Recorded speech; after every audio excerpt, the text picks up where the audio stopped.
So from the outside, you have an original paint 1971 Chevelle. I've always wondered if people would think that we actually painted the car this color. I think it looks really good, but it gives off the original vibe like it should. But man, it's quite the color. Everything else is original on this one. Original vinyl top, original paint. We set these cars down with the stance that we achieved through the shock links and the spring rates that we set up, and through the use of 19-inch wheels. These are 19 by 10s and 20 by 12s. We do that to give the tires a little bit of bulge, so it just has a little bit more of that timeless feel, with just some dog dish caps from this car that I don't think are specific to the Malibu, but they're just some ones that we found that look better than the specific Malibu caps to put on the car, and we thought they looked pretty good. Everything else, bumpers, gapping, fitment, all that stuff is very much original. But to achieve the stance, that's what we did. We just got done or in the process of building that lower front spoiler and refining that just to give it a little bit of a vintage look. We just got it from the powder coater yesterday, and I think we're probably going to body work it and make it a little different sheen on the black. And then it's just got JW speaker headlights to give it the vintage look. The 70 Chevelles have a JW speaker headlights ×4, and then has the JW speaker lower fog lights. We would have converted this one to have the 4 headlights like a 70 Chevelle if it wasn't such great original paint. What wheels are these? These are the Forgeline OE2s, just powder coated black with the Michelin tires. 285 35 19s up front and 335 30 20s in the rear. I think that it fits the style of the car. I personally like the cars with the vinyl tops and the hubcap wheels. Yeah, I think it just kind of completes everything. And at this stance, we were driving it, and that rear end has plenty of compression travel. Yeah, everything's set up to optimum the shock links and the travel as you're riding along. There's about 4 7/8 of an inch of ground clearance underneath the car. All the ones we've done, we've achieved it with the other one with a aftermarket frame, where you typically have to do the drive shaft tunnel because of the stance, and you typically have to do the transmission tunnel because the transmission is bigger and because of the engine position due to the raised front crossmember. So we do make our own inner fenders that we've now made in carbon. Let's pop the hood. To achieve the ride height with the stance that bolt into the stock fenders. So tell me a little bit more about these inner fenders. So the inner fenders are made of carbon. We painted them black just to maintain the vibe.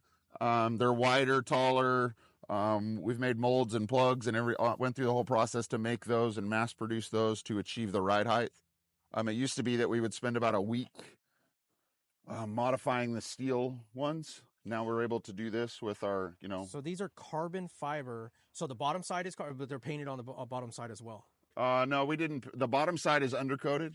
Okay. And the top side is painted black because we just wanted to carry with the vintage feel. That's why we painted the engine orange. So when no one would know by looking at it that those are carbon fiber from either side of the wheel well, from the wheel side. No one would know. Yeah. But there are some cars that we've left them exposed. Some customers want to leave that exposed. The only carbon we left exposed on this was the seat backs and the seats and the seat side covers. And is that for now, or is that going to stay? That was just to give it kind of a hint that there's something special going on. Okay. What other? So we machined this top radiator cap piece. This will get stamped with the 001 for the VIN. We've made the badge that goes on here. We made those cowl pieces to close out the cowl to make it a little bit quieter up there, and powder coated those black. Some of these parts will eventually be for sale on our website. We've just been, as we've gone through the development process, they're all spoken for cars that we're currently building. So some of these little final touches are going to be offered to the general public? Yes. We'll sell the inner fenders, but they're just stupid expensive. I mean, it saves a ton of work, but, they're going to be in excess of probably $6,000 for the set, but they're all pre-preg carbon, the best stuff you can get. They're huge. They have to be shipped in huge boxes because they'll fit right into the car, and then you have to drill the holes to locate them so they fit into your car, because every car is obviously a little different. What are some of the other things about this engine setup? that you have going on in the engine compartment, like that you specifically do compared to your previous builds? Well, we made our own firewall for these cars to optimize the position of the steering column, to get around the headers, to go to the rack that's located under the engine on this chassis. And we did that to also put a stamping in there in the firewall just to make it where it looks like a custom car. It's not just the factory firewall that's in the car. You cut out the firewall, Yeah, factory. cut out the factory firewall, put that firewall in, and there's two different firewalls that we have. One is for a manual transmission car, and one is for an automatic car. The automatic cars get the power brake booster, and the manual cars get the 3 master cylinders. So there's a front master cylinder, a rear master cylinder, and a clutch master cylinder. So you're not just poking holes, changing the whole. You're actually a different firewall. Yeah. So you can't convert a automatic car to a manual car. Yeah. And the transmission tunnel is different from one car to the other. Yeah. Because you have to have the opening for the shifter. Back to the floor situation, along with the firewall, you're also cutting out the floors and repanning these cars to a certain degree, right? Pretty much everything from the top of the firewall to the trunk, about 80% of all of that is replaced. And that's specifically so then you guys can take care of your brake system, your clutch system, your trans, depending on which trans you go with, and then let alone the whole seat situation that we discussed earlier while we were driving. Yes, it still accepts the stock rear seats, but the front seats, to lower them down and achieve all of that stuff, is done for that part. The transmission tunnel has to be taller. The drive shaft tunnel is taller because it's an IRS car. And then going into the trunk, you obviously also have. I had to raise the rear trunk floor to have access to the differential bolts, so that if the diff housing had to come out. Can we pop the trunk? Yeah, if the diff housing did come out, you would have to have access to the top of the diff to unbolt it from the chassis.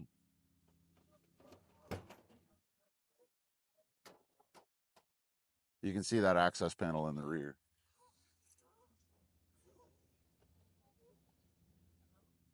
Obviously, tubs. It's been mini tubbed further than you would go for the additional IRS. Just a little bit further. Right. So pretty much it's been the whole center section from the outside rails on either side all the way back. Yeah, from out here on the drop, it welds to the bottom of the floor here and goes over until the back seat, and then it keeps a section of the back seat, but is cut out in the middle for the taller drive shaft tunnel, because the pinion angle is obviously different for an IRS. What kind of, obviously I know this is going to be different for a lot of different reasons, but, say someone wanted a car like this and they had the donor car, the original car to start with, depending on what kind of, how nice the car was. But let's just say the car was just like this car, where it was a pristine time capsule, 18,000 mile car, paint job was great on it. What's a time frame for something like this, depending on what your schedule looks like? 6 to 9 months from when we can start on it. Okay. So 6 to 9 months, turnkey. Turnkey.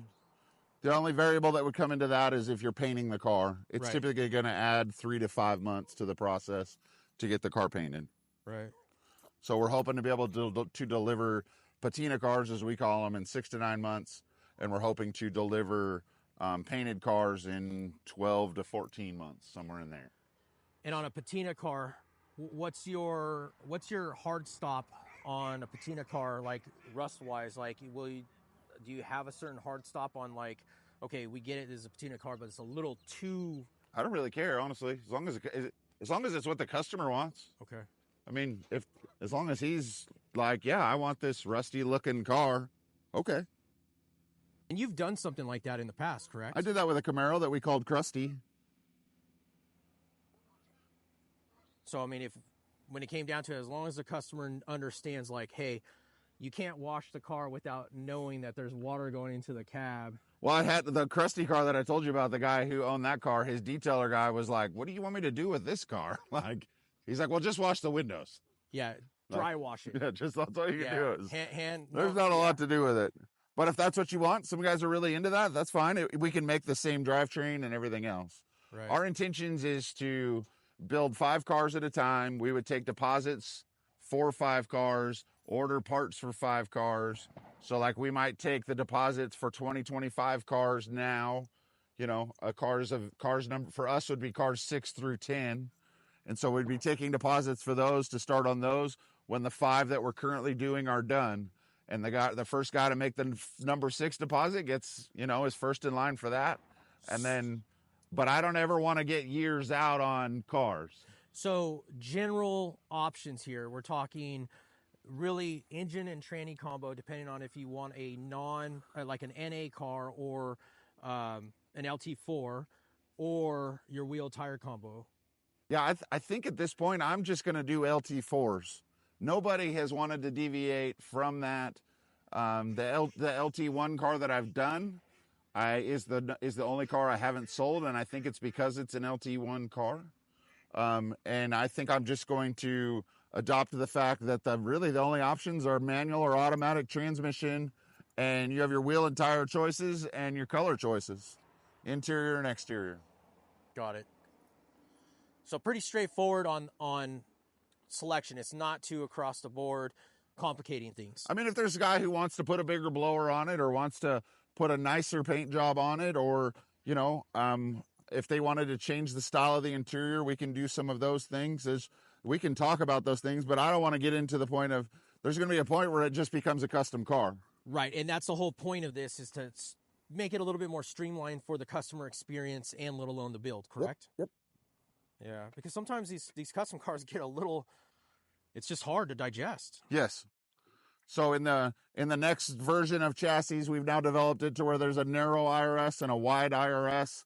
So if a guy wanted to put monoblocks on it, and maybe we designed an interior that I've been trying to figure out how to make the interior where it would be made from carbon to where it's mostly exposed carbon, but it would be a more modernized styling instead of what we have. The door panel surround would be the same, but the design and the panel would be different. The gauge cluster would be the same surround, but it would just be a different design. The console would have a different design insert in it to where you could modernize some of those. You could put different patterns and stitching in the seat and modernize that a little bit, but that would just be on a custom basis to do those parts.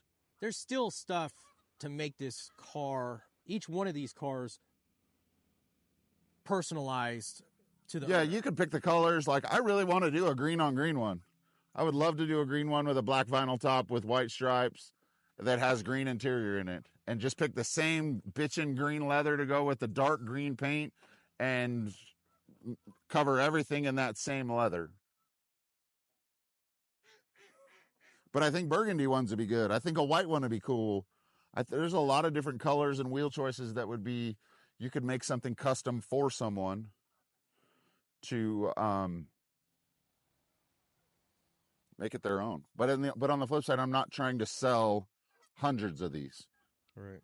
Maybe in my lifetime we sell 100, maybe. But there's companies out there that are trying to sell, you know, 120 of these kind of cars a year. I still want to build the custom cars that we're known for. All right, I'm going to move this seat up a little bit.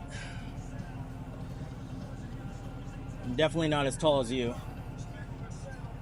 Definitely. Oh. All right.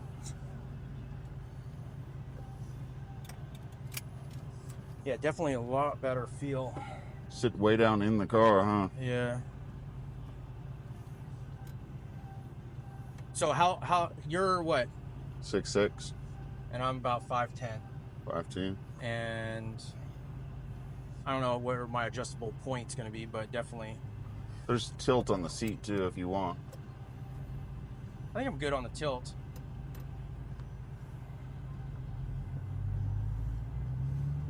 A little more forward.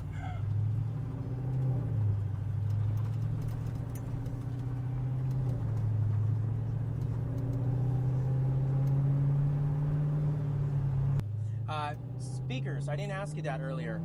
What are you running for the... This one's just super simple because Greg's super simple with stereo. Just But 2 it's got- speakers in the back. There's nothing in the kick panels? Oh, there's speakers up front, little tiny speakers in the back, and but nothing with, there's not a lot of wattage. Greg Yeah. loves the sound of the car, and Sure. yeah, that's one of the variables, I guess, is the guy could have a little bit more. What is your more? I mean, there's room to put a speaker box if you want to get crazy. Are you gearing up for anything like that for the next guys? I just let them choose what they want. What will the front kick panels hold?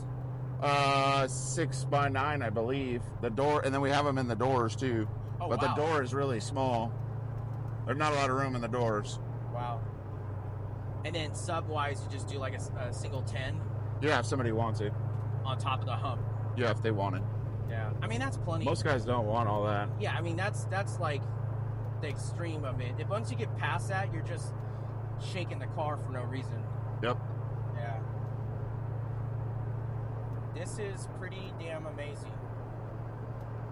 So it's not like yours? My factory car? No, not at all. I mean, this is flush. I mean, the factory car sucks. I mean, it's an old. I mean, that's the whole like concept of it being vintage, right? Which some people are all about that, and that's what they want. Understandable. Yeah. But I would not be taking that car on a long drive. Let's just say that. You probably wouldn't even drive it as far as we've driven this today. Yeah, I would. Cruising around town and stuff, but not like driving it an hour away on the highway is. There's got to be a reason, not just to take a drive. This car definitely feels a lot more planted. Yeah. And not as chattery. Yeah. That's spring rate and valving. All that kind of stuff. I felt stuff on the road on the other car, but it was bearable for an old car. You probably had to chase it just a little bit more. Yes. Steering box is going to induce those things in it. You definitely had to learn. You definitely had to learn to just know that the road, something's coming up, and just the possibilities. But this one is by far not at all anything. I mean, I have to guide it. Oh, here's that big G out. Yeah, there's a big old bump up here. 55, and the rear feels like it's got plenty more. It didn't even. There's the big one. That was my elbow on the center console. Yeah, there's the big one. And that didn't even bottom out the car. No. Wow. Yeah, this is pretty amazing. For an old car, obviously it's very extensive on what you've done to it. Oh yeah, no, it's. I hope this isn't interpreted the wrong way or taken the wrong way, but this is definitely not a starter car for someone. It's not intended to be. This is something where someone wants to go in and have a really, really good steak. Well, and there's probably a good point where a guy who has other cars that drive good. And so he wants, he has the ability to buy something that drives good, but he also just doesn't want to put up with the things that come with an inherent stock frame and, the limitations you have with a bolt-on kit and things like that. You should probably just go up the bluffs and then we'll go down Panorama. Yeah. And again, this is running what size front tire? 285. So that's technically what a lot of people are running out back on a car. And that would obviously give you a tremendous amount of feedback. It does. It almost makes the car. You get a little bigger than this and they start to wander. Yeah, for the fact that it's got 285s, a really, really wide tire that would be grabbing a lot of stuff on the road. I mean, I ran 275s on my other car that was stock chassis, but performance suspension, but not chassis, full-blown re-geometry. It was just playing with the old stuff. Yeah, this is definitely a lot more notches above. And for the fact that we're not bottoming out at this ride height is something to be really excited about. Yeah, but that's just the shock selection and the chassis and everything else that's been put together with the valving and the spring rates. No body roll. Oh no, it's yeah.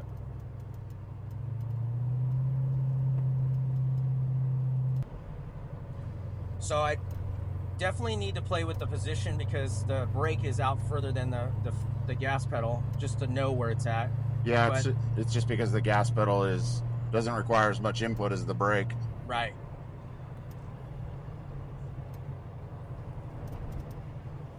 This is pretty amazing.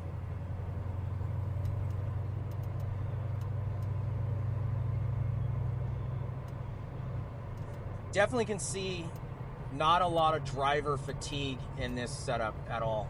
No.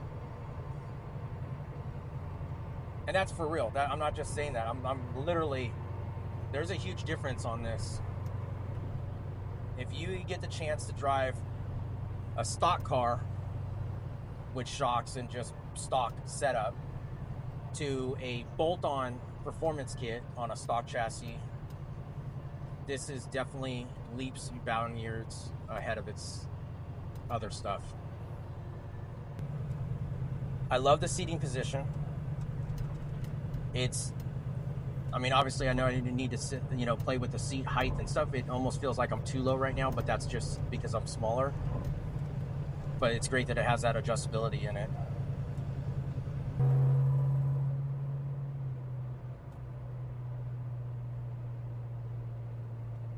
Yeah, you don't even feel that you're going that fast. Well, and I have the throttle set very progressive for the first 75%, so you almost have to push it further than you would want to get it to downshift to make it just more manageable for what the driver intends to drive it.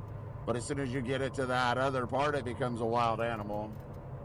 These things, it's crazy how quickly they go from mild-mannered to, out of hand.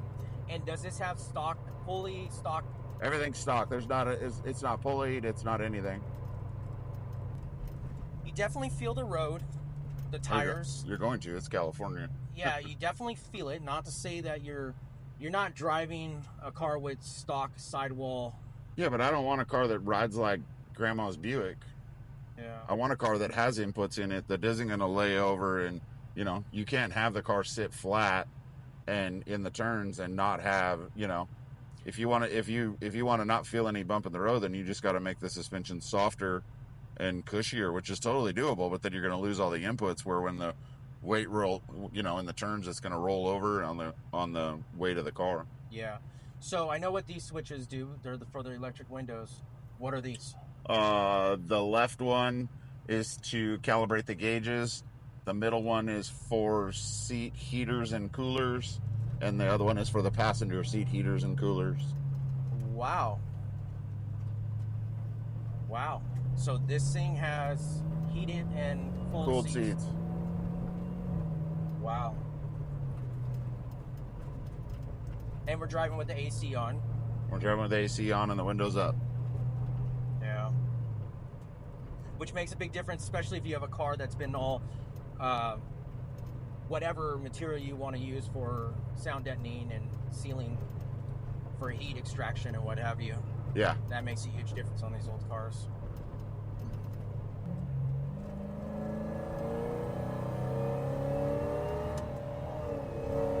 Do I gotta let off? Nope. Oh, wow. So for the simple fact, just that little, and it stays. The rev match is sick. Yeah, it is.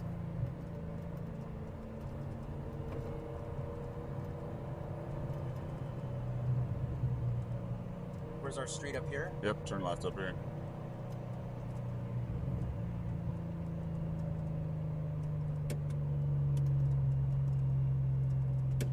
That 10 speed is just so hard to know like exactly where it just happens so fast.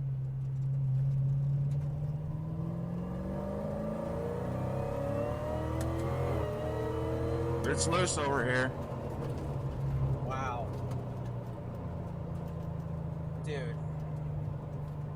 That's addicting right there. That's addicting. I want to thank you guys for coming along today as we break down the details of what's in these Legacy Series Chevelles. If you have any more questions, feel free to contact us through the email on our website. and we'd be glad to answer any questions for you on providing you with a Chevelle, helping you find a Chevelle, or if you're just looking to have a custom car built. Thank you very much.